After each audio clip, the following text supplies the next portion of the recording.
Hello, I'm Dee Stone with At Your Service. I'm sitting in today for Carol Donahue. Joining me today is Officer Bob Getke, the School Resource Officer for the Forest Hill School District, and I believe you also do IHM. And we're going to talk a little bit about the school year. First of all, Bob, thank you for being here, Officer Getke. How did the school year go this year? It was pretty quiet. Good, that's what we like to hear. Yes, very quiet school year. Not much in the way of criminal activity or anything like that, or arrests and stuff like that, which is the part that I hate about my job. But the biggest thing was,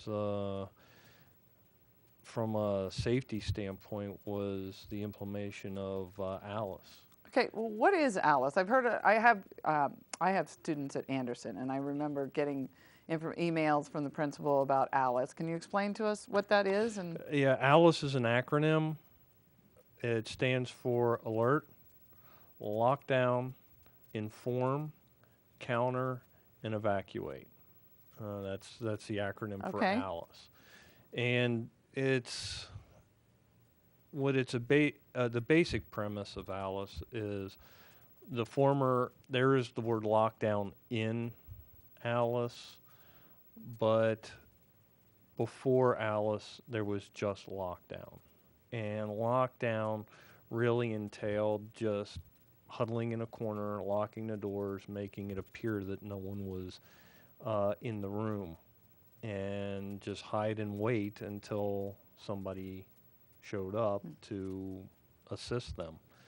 And with Alice, it makes things, it changes things. It gives teachers, what I like to say is it gives teachers options, and students also, and just anybody in the faculty. Once you've gone through the training, it gives you options based on what you're hearing, what you're seeing, what's going on. It gives you options to either to lock down, and part of lockdown is barricading. Barricading yourself in a room the best way you can if you can't get out. And then the other one is countering, which is part of the C. And countering gives you, it's the option of last resort. You're locked down, the person has breached the room. Well, what do I do now? Defend yourself, and not sit and wait in a corner and just be a victim. Right. I remember, did some of this come from the Virginia Tech shooting a few years ago, or was this in place before then? Do you know? It was in place before then, but it wasn't widely used or accepted then. Because I remember in that situation, it seemed like those students were sitting ducks. Yeah, really. And there was a lot of things afterwards. We heard that, why didn't they do this? Why didn't they do that?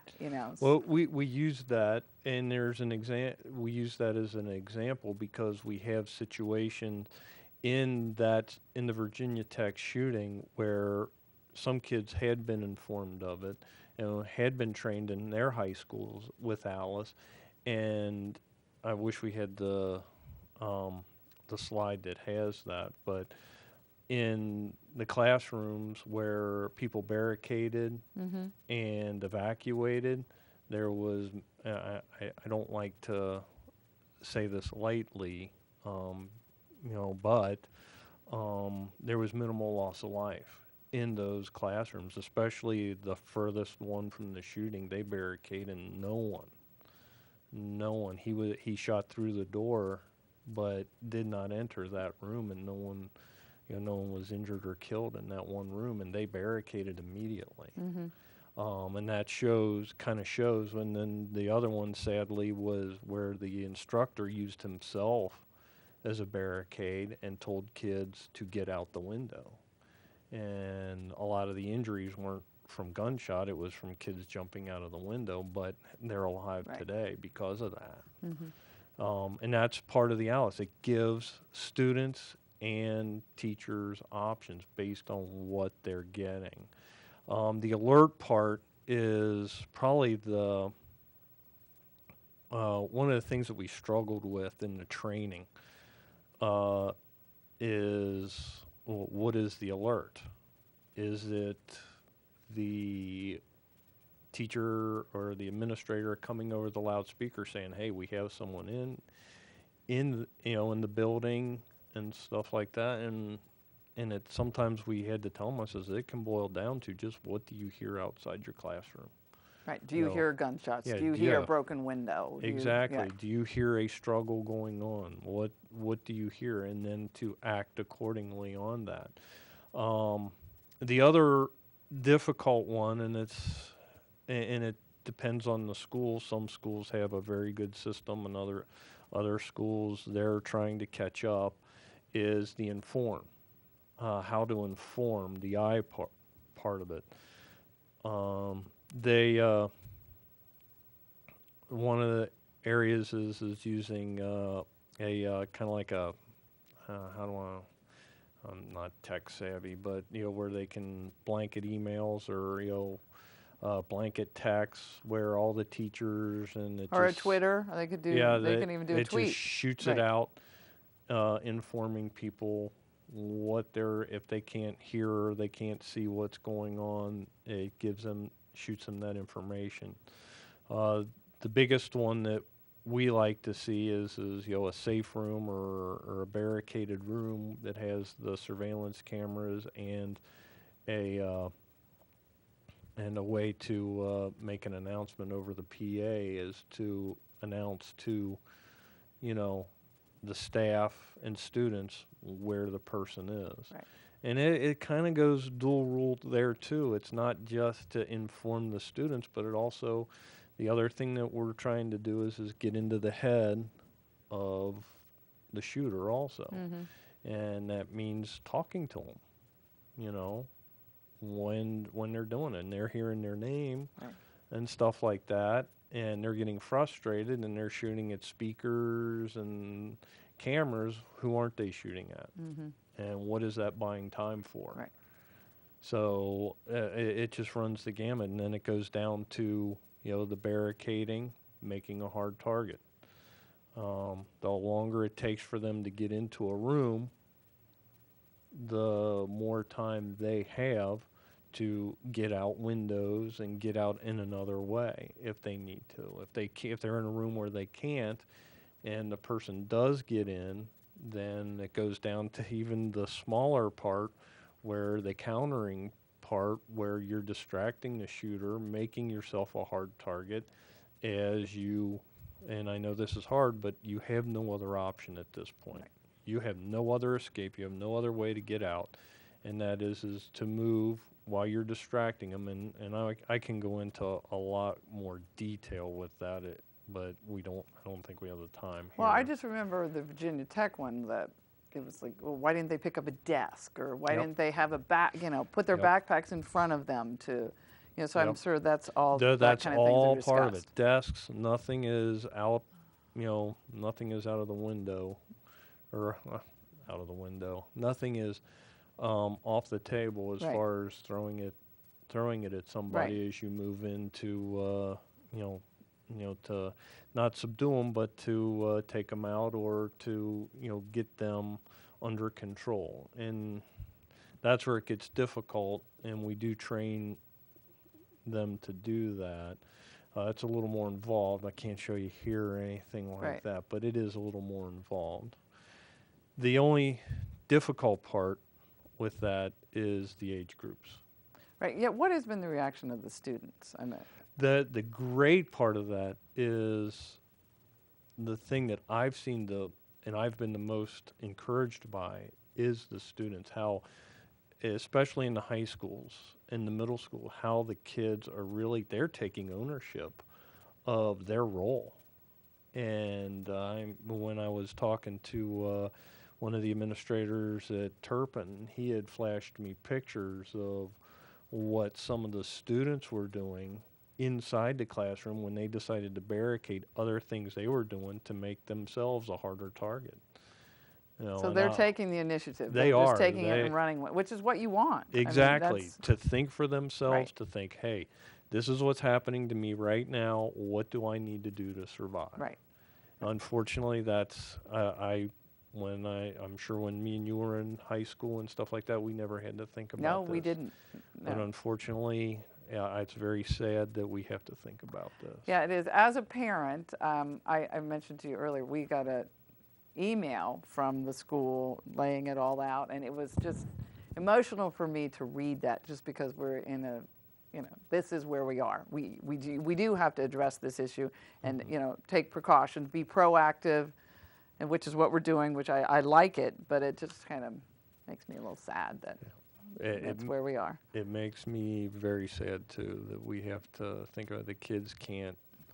I guess what frustrates me is kids can't be kids. Right, right. today. But it was good to get that information, because we actually had conversations around the dinner table about, what would you do? Because like in Anderson, there's that courtyard, there's some rooms where there's a door and then it's all windows. It's like, so I discussed with my children, like, what would you do if someone came in? Think, which is, what the training's about, I guess. Yeah, that's exactly what Right, it is. right.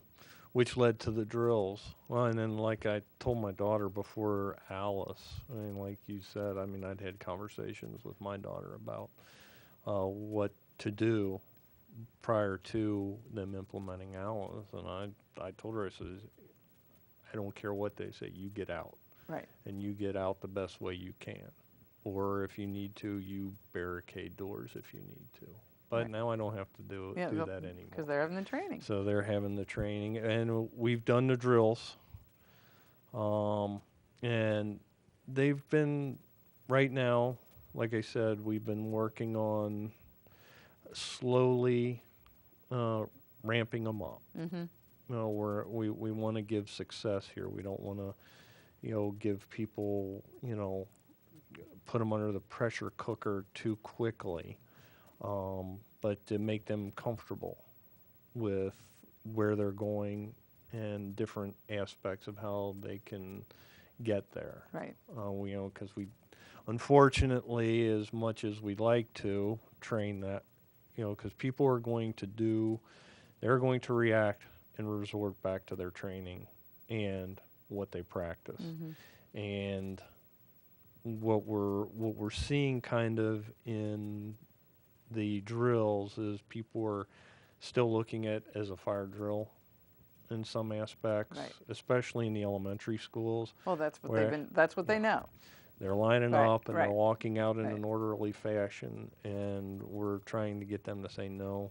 it You're trying to doesn't ha- teach them to make, Yeah. yeah, you don't be guys- orderly. Yeah. Get them out, get them moving. Right. You know, Don't be a as target. quickly, Yeah. exactly, as Right. quickly as possible. High schools and the two high schools, I mean, they were really good about it. The one drill at Anderson, I mean, the kids were actually climbing out of windows. Wow. And that's, it's a presence of mind. Even some of the teachers were, so that they experienced it, so Right. that they can do what they need to do. You know what's interesting too is I'm thinking about this as you're talking. This is training for life, because this also translates to businesses. If you're in an office building and an Yep. intruder comes in, it's like this will carry you through. I mean, what you're learning now in elementary school, you may have to use sometime as an adult. It's that presence of mind. Yep. So, Well, yeah, with the mall shooting right. recently, and in different situations like that, it does train them for when they're out in the workforce. Right. And unfortunately that happens there too. It's a very sad thing that it really frustrates me sometimes, though, why these people feel like they need to do that. And that's, unfortunately, that's where we live in Yes, today. it is unfortunate, but I'm glad people like you are out there training these people, and I know you said you also did it here at the Anderson Center, I believe. Yes, we did it here at the Anderson Center for the staff here, so that they were trained in it, so that they can react Right. the same way. Theirs was a different situation.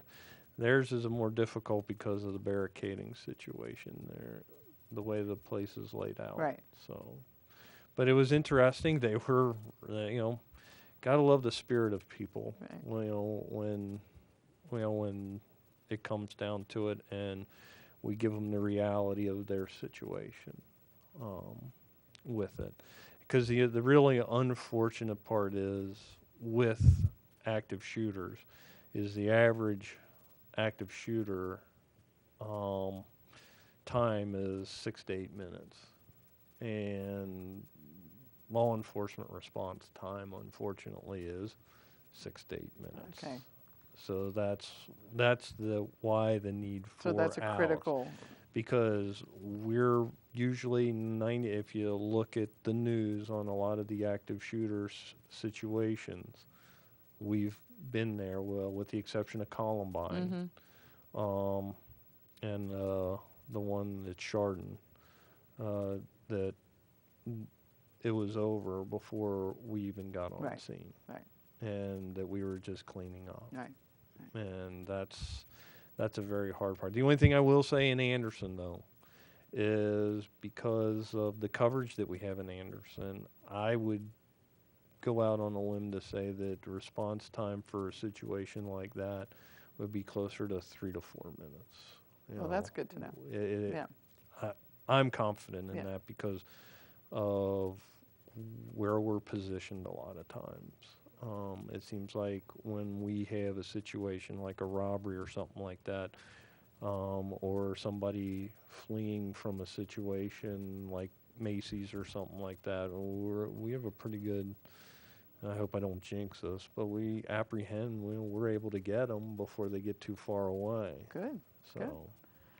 Well, Officer Getke, this has been very interesting, and I just want to say I always enjoy seeing you in the buildings. I mean, I've been seeing you at my kids' elementary when we Yep. were at Maddox, and I see you at Anderson, and I know you're in all the buildings. You're always a smiling face in any of the buildings. I know the students enjoy seeing you. I always love your interactions with the students too. So, yeah, I know they all know you've you. probably seen a few. That's right. Some better than others, I guess. Yeah.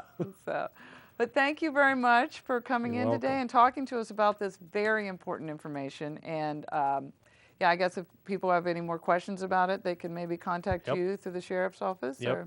Or my email. Okay, great. What would that email be? It's Robert Getke at foresthills.edu. Okay, Getke is Yeah, it's that G-O-E. stubborn German. Yeah, Goettke. Oh, 2 T's. Oh, Yeah. T-T-K-E. Okay, Yep. great.